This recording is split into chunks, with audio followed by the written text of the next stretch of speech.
अस्सलामुअलैकुम dear students, उम्मीद करता हूँ आप सब दोस्त खैरियत से होंगे, ठीक ठाक होंगे। डियर स्टूडेंट्स, आज की इस वीडियो में हम BSN fifth semester and post RN second semester के important past and fresh MCQs को डिस्कस करेंगे और इसको समझने की कोशिश करेंगे। डियर स्टूडेंट्स, आज के इस वीडियो में हमारे साथ जिस सब्जेक्ट के MCQs है वो हमारे साथ टीचिंग लर्निंग प्रिंसिपल है। टीचिंग लर्निंग प्रिंसिपल्स के इम्पोर्टेंट MCQs को आज हम डिस्कस करेंगे और इसको सही तरीके से अंडरस्टैंड करने की कोशिश करेंगे। इससे पहले कि मैं MCQs को स्टार्ट करूं, तमाम दोस्तों से गुजारिश है कि चैनल को सब्सक्राइब करें और बेल आइकन को दबाएं ताकि नए वीडियोस की नोटिफिकेशन आपको मिलती रहे। तो डियर स्टूडेंट्स, हमारे साथ टीचिंग लर्निंग प्रिंसिपल सब्जेक्ट का MCQs नंबर 1 है, जिसमें कहते हैं कि Bloom taxonomy is a set of dash learning domain. हमारे साथ जो ब्लूम टेक्सोनॉमी है तो ये कितने लर्निंग डोमेन्स पर मुश्तमिल है। लर्निंग डोमेन से मुराद कितने लर्निंग स्टेजेस पर मुश्तमिल है। ठीक है, तो ऑप्शन ए दिया गया है 2, option B 3, option C 4 and option D 5। तो करेक्ट ऑप्शन हमारे साथ MCQs नंबर 1 में ऑप्शन बी आता है, विच इज़ 3 लर्निंग डोमेन्स। ठीक है, MCQs नंबर 2 कहते हैं the 3 domains of Bloom taxonomy are. अब हमारे साथ जो 3 डोमेन है ब्लूम टेक्सोनॉमी में वो कौन कौन से है। Option A cognitive, affective and psychomotor domain, option B cognitive, pedagogy and psychomotor domain, option C cognitive, affective and pedagogy domains and option D pedagogy, affective and psychomotor domain। तो correct option MCQs 2 में option A आता है, which is cognitive, affective and psychomotor domain। MCQs number 3, the cognitive domains involve। हमारे साथ जो cognitive domain है तो इसमें क्या चीज़ शामिल है। Option A learning, option B knowledge, option C manner and option D physical movement. तो करेक्ट ऑप्शन हमारे साथ इसमें ऑप्शन बी आता है, विच इज़ नॉलेज। ठीक है, MCQs number 4, the affective domain involve. हमारे साथ जो इफेक्टिव डोमेन है तो इसमें हम किस चीज़ के बारे में बात करते हैं। तो करेक्ट ऑप्शन इसमें हमारे साथ ऑप्शन सी आता है, विच इज़ मैनर। ठीक है, जिसमें हम मैनर के बारे में बात करते हैं। MCQs 5, the psychomotor domain involve. Psychomotor domain में हम किस चीज़ के बारे में बात करते हैं। इसमें हम फिजिकल मूवमेंट के बारे में बात करते हैं। ठीक है, MCQ 6, which of the following is term a student centred learning method. मंदरजा झेल में से कौन सा टर्म जो है वो स्टूडेंट सेंटर्ड लर्निंग मेथड के लिए यूज़ होता है। Direct instruction, inquiry based learning, cooperative learning. Option दिए गए हैं only B option, option B A and B, option C B and C only, या option D A B and C only. तो correct option हमारे साथ MCQ 6 में option C आता है। मतलब हमारे साथ स्टूडेंट सेंटर लर्निंग मेथड में हमारे साथ कौन से आते हैं, inquiry based learning and cooperative learning. ठीक है, option C is correct. MCQ 7, the role of tender in inquiry based learning. हमारे साथ इंक्वायरी बेस्ड लर्निंग में टेंडर का क्या रोल होता है, टेंडर कौन सा रोल परफॉर्म करते हैं। तो करेक्ट ऑप्शन इसमें हमारे साथ ऑप्शन बी आता है, विच इज़ फैसिलिटेटर, जो कि फैसिलिटीज़ प्रोवाइड करते हैं रोल प्ले करने वालों को। ठीक है, उनको वो चीज़ें फराहम करते हैं जिनकी रोल प्ले करने वालों को ज़रूरत होती है। तो टेंडर का रोल जो है इंक्वायरी बेस्ड लर्निंग में एज अ फैसिलिटेटर होता है। MCQs 8, in direct instruction method or lecture method the teacher is considered is। हमारे साथ जो डायरेक्ट इंस्ट्रक्शन मेथड या लेक्चर मेथड होता है तो टीचर जो है इस मेथड में किस तरह से कंसीडर किए जाते हैं, पार्टनर, फैसिलिटेटर, डिलीगेटर या फॉर्मल अथॉरिटी। तो करेक्ट ऑप्शन इसमें हमारे साथ ऑप्शन डी आता है, विच इज़ फॉर्मल अथॉरिटी के तौर पर टीचर जो है कंसीडर किए जाते हैं। MCQs 9, इन कोऑपरेटिव या cooperator learning method the role of teacher is of cooperator learning method में टीचर का जो रोल होता है वो क्या होता है? फैसिलिटेटर होते हैं, डेलीगेटर होते हैं, फैसिलिटेटर एंड डेलीगेटर होते हैं, या डेलीगेटर एंड फॉर्मल अथॉरिटी होती है? तो इसमें हमारे साथ जो करेक्ट ऑप्शन है वो है सी, फैसिलिटेटर एंड डेलीगेटर होते हैं। ठीक है। MCQs 10. In cooperative method, teacher act as a delegator means the teacher is a dash to the student। ठीक है। कहते हैं कि हमारे साथ जो कोऑपरेटिव मेथड होता है तो इसमें जो टीचर एज अ डेलीगेटर काम करते हैं, तो डेलीगेटर का मतलब क्या है कि the teacher is resource partner, evaluator या फोस्टर। ठीक है। तो टीचर जो है असल में हमारे साथ क्या होते हैं, एज अ रिसोर्स जो है काम कर रहे होते हैं, क्योंकि टीचर जो है वो इंफॉर्मेशन प्रोवाइड कर रहे होते हैं स्टूडेंट्स को। ठीक है। MCQs 11. According to Jean Piaget, child developed abstract logic and reasoning abstract logic and reasoning skills during के जेन पेजेट के मुताबिक चाइल्ड्स में जो abstract logic and reasoning skill developed होती है तो वो किस स्टेज में डेवलप्ड होती है? Option A sensory motor stage, option B pre operational stage, option C concrete operational stage and option D formal operational stage. तो करेक्ट ऑप्शन हमारे साथ MCQs 11 में ऑप्शन डी आता है, which is formal operational stage. MCQs 12. Children are usually egocentric during dash and dash stage. हमारे साथ जो बच्चे होते हैं ये कौन से स्टेजेस के दौरान ईगोसेंट्रिक होते हैं? तो करेक्ट ऑप्शन MCQs 12 में हमारे साथ ऑप्शन ए आता है, which is sensory motor and pre operational stages के दौरान बच्चे जो है यूजुअली ईगोसेंट्रिक होते हैं। MCQs 13. According to Jean Piaget या Jean Piaget, children are no longer egocentric when entering। कहते हैं जीन पियाजेट के मुताबिक जब बच्चे किसी स्टेज में एंटर होते हैं तो उनमें ईगोसेंट्रिक फिर नहीं पाया जाता। तो वो कौन सा स्टेज है जिसमें फिर बच्चों में ईगोसेंट्रिक नहीं होता? ठीक है। तो इसमें हमारे साथ जो करेक्ट ऑप्शन आता है तो वो ऑप्शन सी है।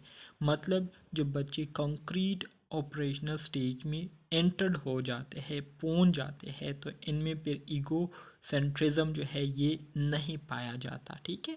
MCQs number 14. According to Jean Piaget theory of cognitive development, the concrete operational stage start at age। Gene Piaget theory of cognitive development के मुताबिक बच्चों में जो कंक्रीट ऑपरेशनल स्टेज है तो ये कौन से एज से इसकी शुरुआत होती है?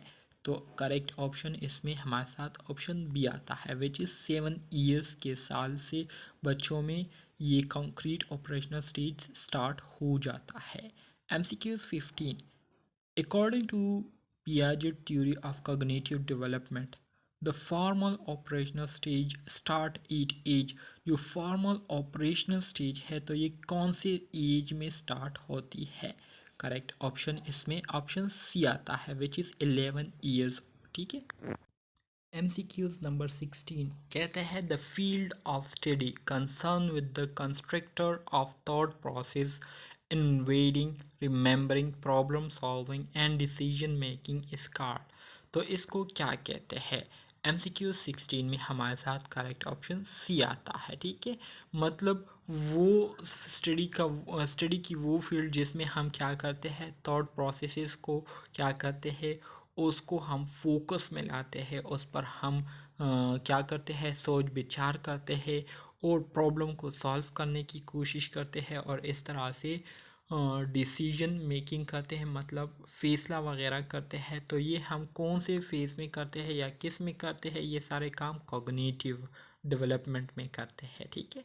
MCQ 17 gene Piaget proposal days stages of development. Gene Piaget ने तकरीबन डेवलपमेंट के कितने स्टेजेस को पेश किए थे? तो करेक्ट ऑप्शन MCQ 17 में हमारे साथ ऑप्शन बी आता है, जो कि 4 स्टेजेस ऑफ डेवलपमेंट को जीन पियाजेट ने प्रपोज किए थे। ठीक है। MCQs 18 which of the following should be use to decrease minor inappropriate behaviour. कहते हैं कि मंदरजेल में से कौन सी चीज़ को जो है हम थोड़ा सा डिक्रीज करेंगे अप्रोप्रिएट बिहेवियर में, ठीक है। तो करेक्ट ऑप्शन हमारे साथ MCQs 18 में ऑप्शन सी आता है, विच इज़ इग्नोरेंस। इग्नोरेंस को हमने कम करना है, ठीक है। MCQs 19, as the people grow older the days learning decline। कहते हैं कि जब लोग बूढ़ा होना शुरू हो जाते हैं तो इनमें कौन सी लर्निंग जो है वो कम हो जाती है, डिक्रीज हो जाती है। तो ऑप्शंस डी ए ऑप्शंस दिए गए हैं, जिसमें option A speed, option B power learning, option C quality learning या ऑप्शन डी क्वांटिटी लर्निंग। तो करेक्ट ऑप्शन हमारे साथ MCQ नंबर 19 में ऑप्शन ए आता है, which is speed learning. Learning की जो स्पीड है वो डिक्रीज हो जाती है, ठीक है। MCQs 20, a careful and goal-directed thinking that is used to assess complicated situations, identify actual and potential problem and make decision about action plan is called। कहते हैं कि वो केयरफुल और गोल डायरेक्टेड थिंकिंग जिसको हम ख़ास तौर पर कॉम्प्लिकेटेड सिचुएशन में यूज़ करते हैं ताकि हम एक्चुअल और पोटेंशियल प्रॉब्लम को अंडरस्टैंड कर सके और इस तरह से उसके लिए हम एक प्रॉपर डिसीजन ले और एक प्रॉपर प्लान बनाए, तो इसको हम क्या कहते हैं, इसको हम क्रिटिकल थिंकिंग कहते हैं, ठीक है। ऑप्शन सी इसमें करेक्ट आता है। MCQs 21, the role of teacher in inquiring based learning is of। inquiry based learning में टीचर का किरदार क्या होता है। MCQs 21 में ऑप्शन बी जो है करेक्ट आता है, जो कि फैसिलिटेटर के तौर पर टीचर अपना रोल प्ले करते हैं। MCQs 22, the word pedagogy mean।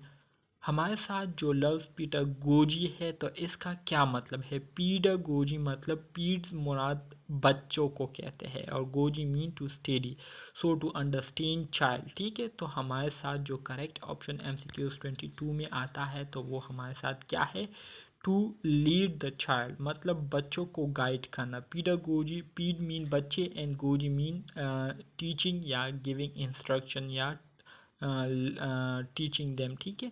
So to lead the child, बच्चों को लीड करना, ठीक है, इसको हम पिडागोजी कहते हैं। MCQs 23, pedagogy is the study of. Pedagogy में हम किस चीज़ की स्टडी करते हैं, एजुकेशन की, लर्निंग प्रोसेस की, टीचिंग मेथड की या गाइडिंग स्टूडेंट्स की। तो करेक्ट ऑप्शन MCQs 23 में ऑप्शन सी आता है, विच इज़ टीचिंग मेथड्स के बारे में हम स्टडी करते हैं। MCQs 24, in direct instructional method or lecture the teacher is considered as। direct instructional method या lecture में teacher जो है इनका रोल क्या होता है, पार्टनर, फैसिलिटेटर, डिलीगेटर या फॉर्मल अथॉरिटी। तो करेक्ट ऑप्शन इसमें हमारे साथ ऑप्शन डी आता है, which is formal authority. MCQ 25, reliability of an assessment related to the dash of an assessment। Reliability of an assessment से मुराद क्या है। Option A usefulness, option B quality, option C consistency या option D relevancy. तो correct option इसमें हमारे साथ option C आता है, विच इज़ कंसिस्टेंसी, ठीक है। MCQs 26 कहते हैं कि a process of looking at what is being assess is called. कहते हैं वो अमल जिसमें हम ये देखते हैं कि क्या चीज़ असेस हो रही है, तो इसको हम क्या कहते हैं, तो इसको हम इवाल्वेशन कहते हैं, ठीक है। MCQ number 27, which of the following should be used to increase correct responses and appropriate behavior। कहते हैं मंदरजा झेल में से कौन सी चीज़ को जो है हम ज़्यादा से ज़्यादा करेंगे ताकि हमें जो रिस्पॉन्सेज मिल रही है और जो बिहेवियर है वो प्रॉपर हो। तो ऑप्शन ए प्रेज़ से मुराद तारीफ़ करना, ऑप्शन बी रिवार्ड से मुराद इनामात से नवाजना, ऑप्शन सी इग्नोर करना या ऑप्शन डी स्ट्रिक्टनेस उनके साथ सख्ती बरतना। तो करेक्ट ऑप्शन MCQ 27 में ऑप्शन ए आता है, विच इज़ प्रेज, ठीक है। MCQ 28, in education dish is used to make interference about learning and development of student. कहते हैं कि एजुकेशन में हम कौन सी चीज़ को यूज़ करते हैं इंटरफेरेंस के लिए लर्निंग और डेवलपमेंट ऑफ स्टूडेंट. ठीक है. Option A assessment, option B learn measurement, option C evaluation and option D diagnosis. तो करेक्ट ऑप्शन हमारे साथ MCQs 28 में ऑप्शन क्या आता है? ऑप्शन ए जो है ये हमारे साथ करेक्ट आता है विच इज़ असेसमेंट. MCQs 29 कहते हैं an assessment that is conduct prior to start a teaching और इंस्ट्रक्शन इस कार. वो असेसमेंट जो कि हम टीचिंग को स्टार्ट करने से पहले या इंस्ट्रक्शन को स्टार्ट करने से पहले करते हैं तो उस असेसमेंट को हम क्या कहते हैं? तो करेक्ट ऑप्शन इसमें हमारे साथ ऑप्शन बी आता है, उसको हम इनिशियल असेसमेंट कहते हैं. MCQs number 30. A dash या N dash assessment is one which measure what is intended to measure. ठीक है. कहते हैं कि वो कौन सी असेसमेंट है जिसमें हम ये असेस करते हैं कि जिसमें हम क्या करते हैं मैयर करते हैं कि हमें क्या जो है वो मैयर करना है. ठीक है. Option A valid, option B invalid, option C reliable, option D unreliable. So हमारे साथ जो करेक्ट ऑप्शन आता है तो वैलिड असेसमेंट ये जिसमें हम ये मैयर करते हैं कि जो स्टूडेंट है उन्होंने कितना सीखा है या उनको कितना सिखाना है. ठीक है. तो वैलिड असेसमेंट इसको हम कहते हैं. ऑप्शन ए हमारे साथ करेक्ट है. तो डियर स्टूडेंट्स ये थे हमारे साथ कुछ इंपॉर्टेंट MCQ जो कि आप दोस्तों के साथ मैंने शेयर किए. उम्मीद करता हूँ आपको ये पसंद आए होंगे और इसको आप समझ भी गए होंगे. इंशाल्लाह नेक्स्ट वीडियो में हम नए MCQs को शेयर करेंगे. तब तक के लिए अल्लाह हाफिज़.